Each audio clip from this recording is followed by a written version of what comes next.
Or to make it totally clear that that is the 10-inch mix of Take Me to the Girl by the Associates. Billy MacKenzie, welcome to the programme. Hello, Richard. You've been keeping a fairly low profile, although you're not a very public figure anyway, really, are you, as such? No, I wouldn't say I was. Basically I'm still quite home-loving. But I do like to sort of have these little jaunts into the nether regions. Absolutely.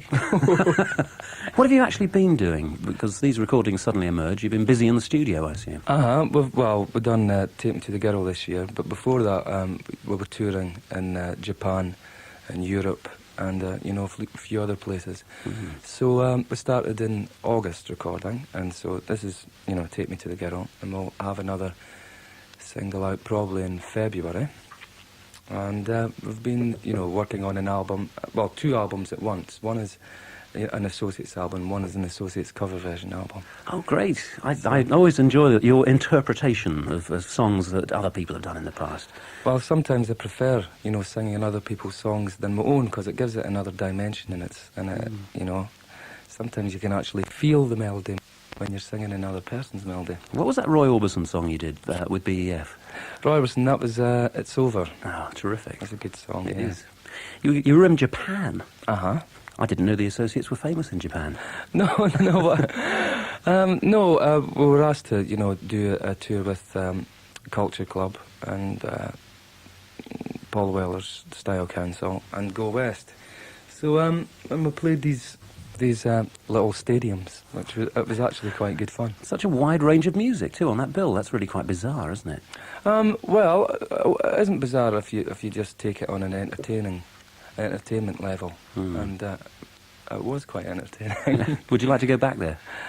Yes, I would like to go back there. Everyone says, you should go to Japan. But, yes, you should go. Experimentation is the word that I always think of when I think of you, Billy, because you can never say that you're going to come back with a predictable product of any kind when you put a record together. Do you think it's important to try and push yourself a bit all the time? Well, Richard, it's not something that I work on, and I never say to myself, OK, Billy, you have to sit down, study the charts, and write a song akin to this or that. I just do what I feel like, and I never ever force anything. What do you think of the other things that are in the chart at the moment? What's your opinion of current state of pop or whatever? Well, I mean, it's very easy to be negative about everything, and it's very easy to say, it's very easy to get on your high horse, but I think there's room for everyone, and basically I have my ideals, but I think as long as whoever is involved in music, as long as they have the right thing in their heart, shall we say, then that's okay. Hopefully, I think this time round we have a collection of songs, and that aren't true to what is in the charts. So hopefully we can fulfil some of that pop need. In other words, the Associates should be back in the charts soon. What is with that record? I think it'll happen. What's the state of play now? Who are the Associates nowadays? Well, it's there's a lot of musicians that I want to work with, and it's a very open-ended thing. And people, i.e. say Howard, who plays the keyboards, he's got his own band, and the guitarist, he has his own band. But I get people in, maybe say, on this song, Take Me to the Girl, we got Bill Nelson in for about 8 seconds on the song, so that was good. And Robert Smith, he possibly on the album, he'll be playing some music. These are people who are good to have around as well, actually, not just on a musical level. Yeah, well, of course, Robert's on name drop, but Robert and myself go a long way back to about 1978 or 77 when we recorded together in the same studio. So, that's how we called it, the Associates.